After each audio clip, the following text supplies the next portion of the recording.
A padaria espiritual, o movimento mais autêntico e original, que sacudiu a província das terras de cá, há um século atrás. Mandou mensagens do que ocorria aqui, com sua ironia, irreverência, intelectualidade e denúncia social. Mandando mensagens para o Brasil e também para a Europa. Vanguardistas de diversos movimentos que viriam posterior. Inovadora, irreverente, autêntica e fundamental para a construção do Ceará de cá, do povo das terras alencarinas. Essa é a padaria espiritual. Para o senhor, o que é a padaria espiritual?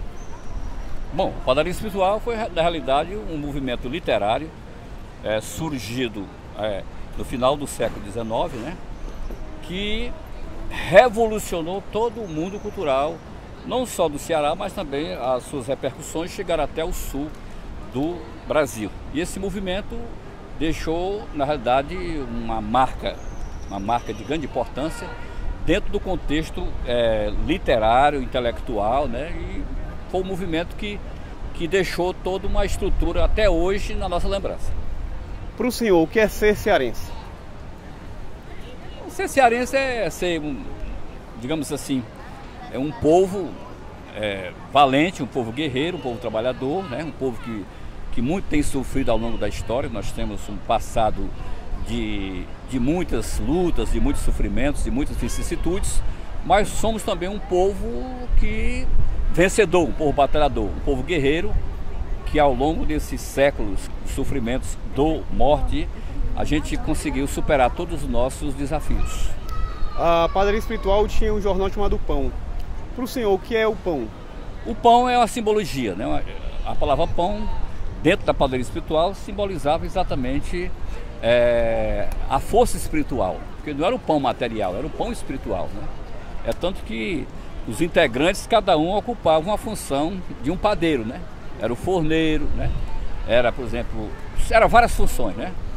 E então o pão era uma simbologia, porque era também uma espécie de voto de protesto dos integrantes da padaria espiritual, que transmitia através do jornal O Pão todo os seus pontos de vista, também o seu descontentamento com a elite da época, né? Que por sinal se considerava com o perfil europeu. Então tinha determinados grupos de rapazes que faziam parte da padaria espiritual, que através dos seus escritos, através dos escritos contidos no O Pão, eles transmitiam uma espécie de protesto e descontentamento contra a elite da época. O seu programa é muito simples, transmitir ao leitor com maior exatidão o que sente e o que pensa a padaria espiritual sobre tudo e sobre todos. Não obedece absolutamente a sugestões estranhas, nem tampouco torna a si o compromisso de agradar. Em compensação, de modo algum ameaça hostilizar. Promete apenas uma coisa: dizer sempre a verdade, doa esta a quem doer. Não promete ser eterno, deseja, porém, viver o mais que for possível. O programa de instalação da padaria espiritual consiste em: artigo 1º. Fica organizado nesta cidade de Fortaleza, capital da Terra da Luz, antigo Ceará Grande, uma sociedade de rapazes de letras e artes denominada Padaria Espiritual, cujo fim é fornecer pão de espírito aos sócios, em particular, e aos povos, em geral. Artigo 14º. É proibido o uso de palavras estranhas à língua vernacular, sendo, porém, permitido o emprego de neologismos do Dr. Castro Lopes. Artigo 16º. Aquele que durante uma sessão não disser uma pilheria de espírito, pelo menos, fica obrigado a pagar no sábado café para todos os colegas. Quem disser uma pilheria superiormente fina, pode ser dispensado da multa na semana seguinte. Artigo 17º. O padeiro que for pego em flagrante, no delito de plágio, falado ou escrito, pagará café e charutos para todos os colegas. Artigo 24. Trabalhar-se-á por organizar uma biblioteca, empregando-se para isso todos os meios lícitos e ilícitos. Artigo 26. São considerados desde já inimigos naturais dos padeiros, o clero, os alfaiates e a polícia. Nenhum padeiro deve perder a ocasião de patentear seu desagrado a essa gente.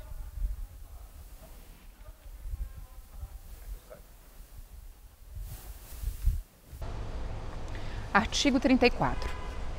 A padaria espiritual obriga-se a organizar, dentro do mais breve prazo possível, um cancioneiro popular, genuinamente cearense. Artigo 37.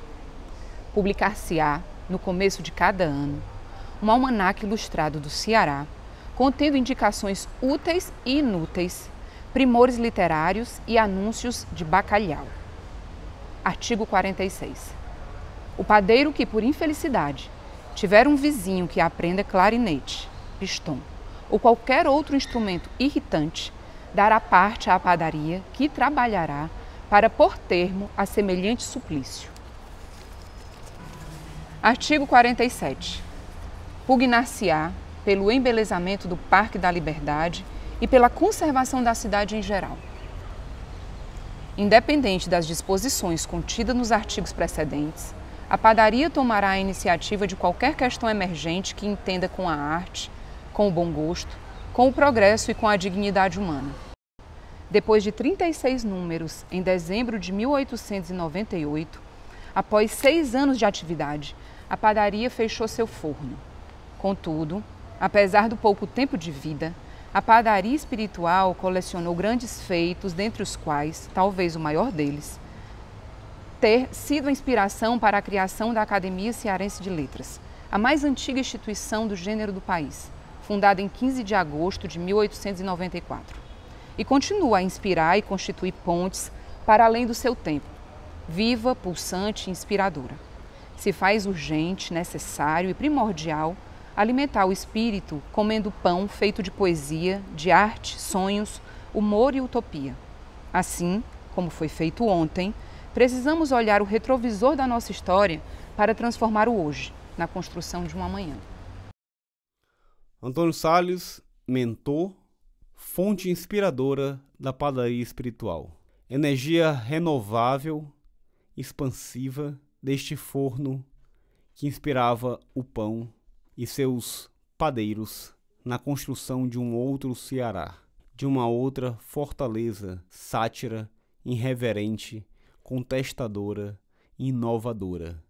Padaria espiritual teve como seu primeiro padeiro-mor Antônio Salles, mentor deste universo revolucionário e transgressor da padaria espiritual.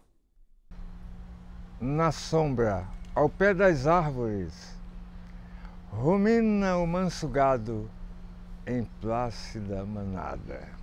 E o sol enrola as flâmulas douradas que desfraldara as brisas da campina.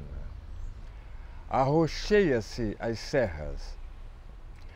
Nas ramadas aglomeram-se os pássaros.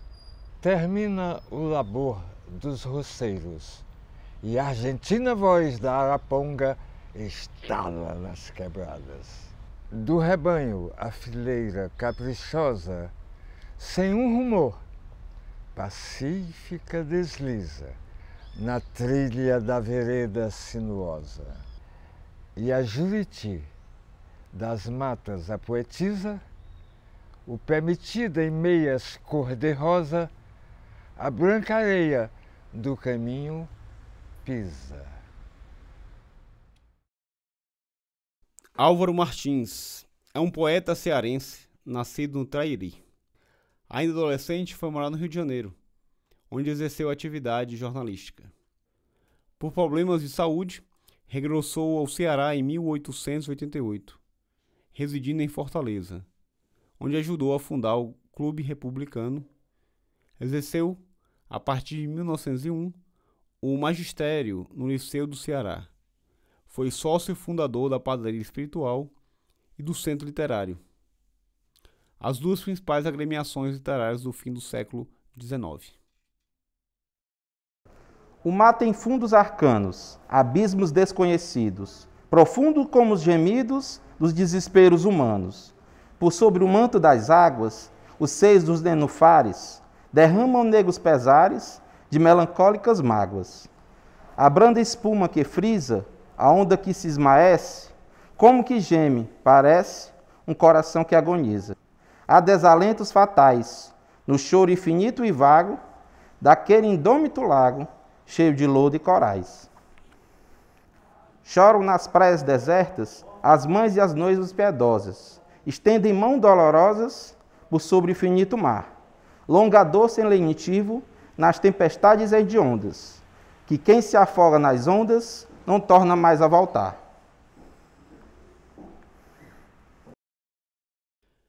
Lívio Barreto nasceu na cidade de Granja. Ajudou a fundar o importante movimento literário chamado Padaria Espiritual. É considerado o maior poeta simbolista do Ceará, embora tenha escrito poemas românticos e parnasianistas. Teve uma única obra publicada de forma póstuma por seu amigo Valdemiro Cavalcante, intitulada Dolentes. Ao voltar para Granja, o vapor em que viajava, Alcântara, afunda na praia de Periquara. Perde seus livros e alguns poemas, mas escreve na areia da praia um de seus trabalhos mais famosos, o poema Náufrago. Eis-me, náufrago e só, na vastidão da praia desolada, aonde o mar, indômito leão, esmaga a onda fria e angustiada. Eis-me, náufrago e só, áspero e frio, corta-me o vento os ombros e o firmamento triste, ermo e sombrio, tem a mudez inerte dos assombros.